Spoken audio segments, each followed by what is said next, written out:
নমস্কার, আশা করি আপনারা সকলে খুব ভালো আছেন।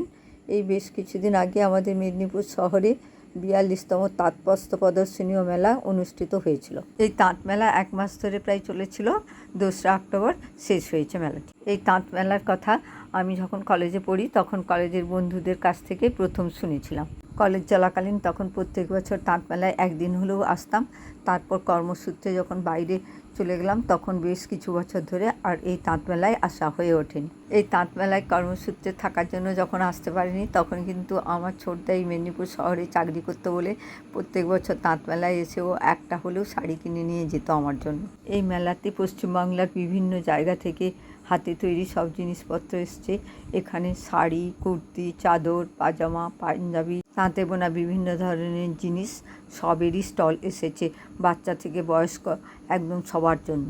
তাছাড়াও বিভিন্ন ধরনের স্টল এসেছে, হাতে তৈরি বড়ি, আচার, ক্রাফটের জিনিস, পাঁপড়, সব ধরনের স্টল দেখলাম এবারে আছে।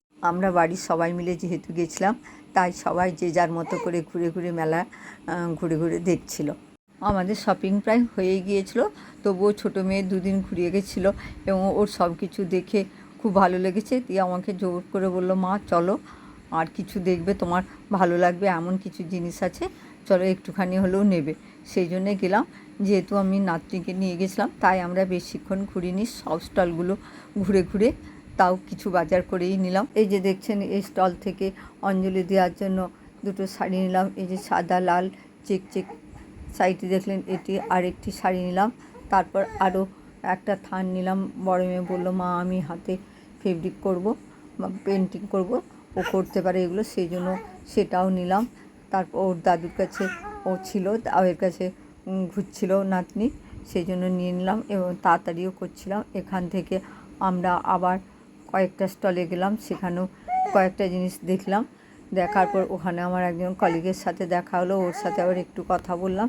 তারপর আমরা নাতনির জন্য ছোট ছোট 2টি কুর্তি নিয়েছে ওর দাও, সেগুলি পাওয়া খুব মুশকিল ছিল, অনেক কষ্টে ওর দাও খুঁজে খুঁজে ছোট্ট ছোট্ট 2টি কুর্তি নিয়েছে। তারপর ওখানে তো লেগিংস পাওয়া যাচ্ছিল না, তারপর লেগিংসও আবার একটা দোকান থেকে ওর দাও অনেক খোঁজাখুঁজির পর একটা পেয়েছে লেগিংস। তারপর আমরা আবার কয়েকটা দোকানে গেলাম, কয়েকটা দোকান ঘুরে ঘুরে শেষকালে একটা দোকানে মেয়ে আবার বললো, মা 2টো কুর্তি নেবো। দিয়ে ওই কুর্তির দোকানে গেলাম, কুর্তির দোকানে 2টো কুর্তি পছন্দ হলো। ও আমার জন্য একটা কুর্তি নিল আর ওর জন্য একটা টপ নিল। ওইগুলো নিয়ে তারপর আমরা আবার অন্য 2টো দোকানে ঘুরলাম, কিন্তু সেই দোকানে আর কিছু পছন্দ হলো না। আমরা যে শাড়িগুলি নিয়েছি সেগুলি ধনেখালি তাঁত, হুগলি থেকে এসছে। এরকম বিভিন্ন জায়গা থেকে স্টলগুলো এসছে। এখান থেকে কুর্তিগুলো নিয়ে নিলাম।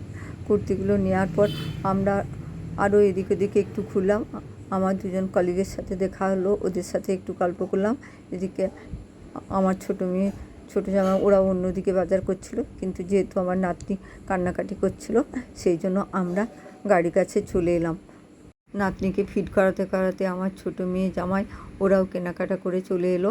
ওরা দেখলাম বেডশিটের সেট, পর্দার সেট এইসব কোয়ার্টারের জন্য কিনেছে। তারপর আমরা রেস্টুরেন্টে একটু ডিনার করে বাড়ি চলে গেলাম, যেহেতু অনেক রাত্রি হয়ে গেছিলো, সেই জন্য আমরা খাওয়া দাওয়া করে একদম বাড়ি চলে গেলাম।